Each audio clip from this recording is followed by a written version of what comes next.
One of the things I never really understood was how someone could date and or marry someone who doesn't have a relationship with their children.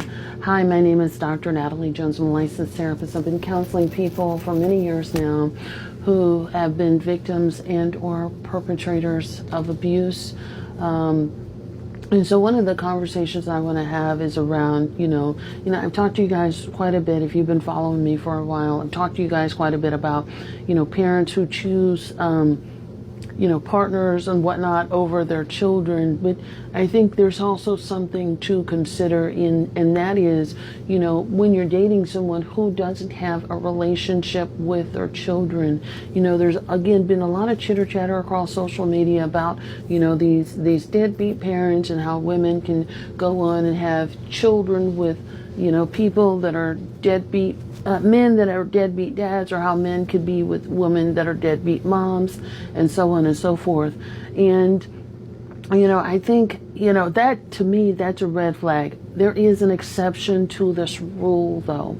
And the exception would be, if you and your children do not have a relationship or a good relationship, but you've done a substantial amount of work around that. Like you've gone to therapy, maybe it could be because your child has addiction issues. It could be, any number of things. But for parents who don't have that relationship, again, in order for me to consider you being the exception to the rule, is that you've gone to work, you've gone to therapy, and you've done the work around, the shortcomings of the relationship.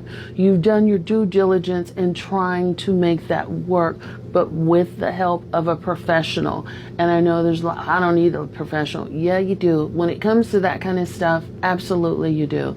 And if you haven't seen a professional, you haven't done a work around that, a year or more's work around that, with a licensed mental health professional, then you would not be the exception to the rule. And it's really because, and I get a lot of parents on here in my post, and they talk about what's abusive and what's not. And I get a lot of, when are the kids going to apologize? And when are this and that and that?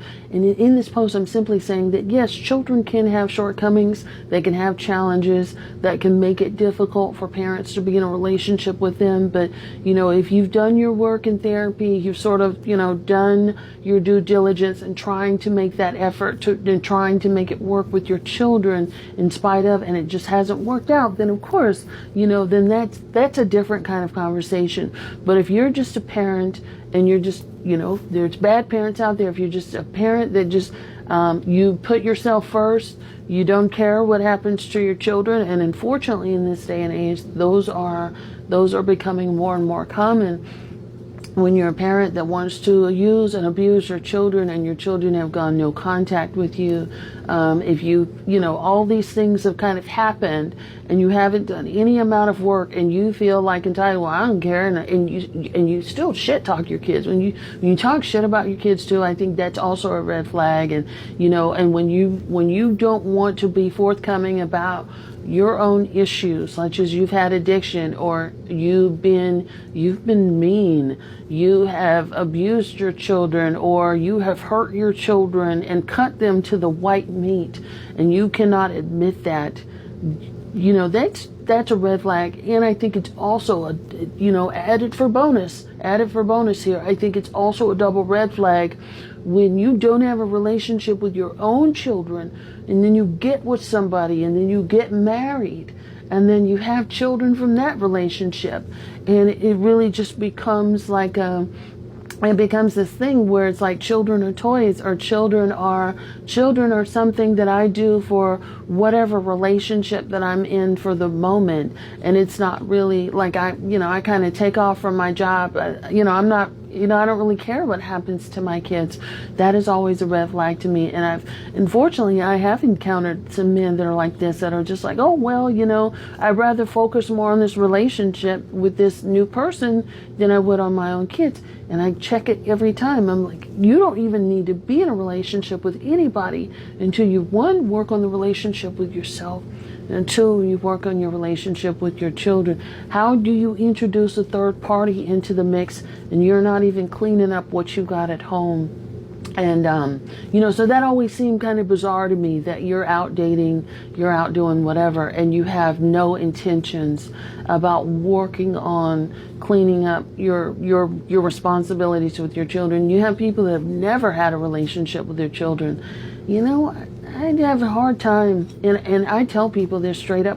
So this isn't a show, and I've worked with a lot of men and women in prison, and I tell them all the time, because this would come up a lot in our conversations, and they'd be like, well, I'm not cut out to be a father, or I'm not cut out to be a mother, or be some sort of variation with that. And this conversation would be very tricky whenever I would see, father-son duos in prison. So you have people that are locked up together for, separate offenses, and it's like, what are you doing right now? And then they're talking about having a PayPal, or having a woman come up there, and then this and that, and you guys aren't even on the same page. It's like, what are you doing? You're just kind of on to the next thing. You're super impulsive here, but you're not like really focused on relationships. And granted, in prison, I worked with a lot of personality disordered people, and I get in there and work with them, and we'd have some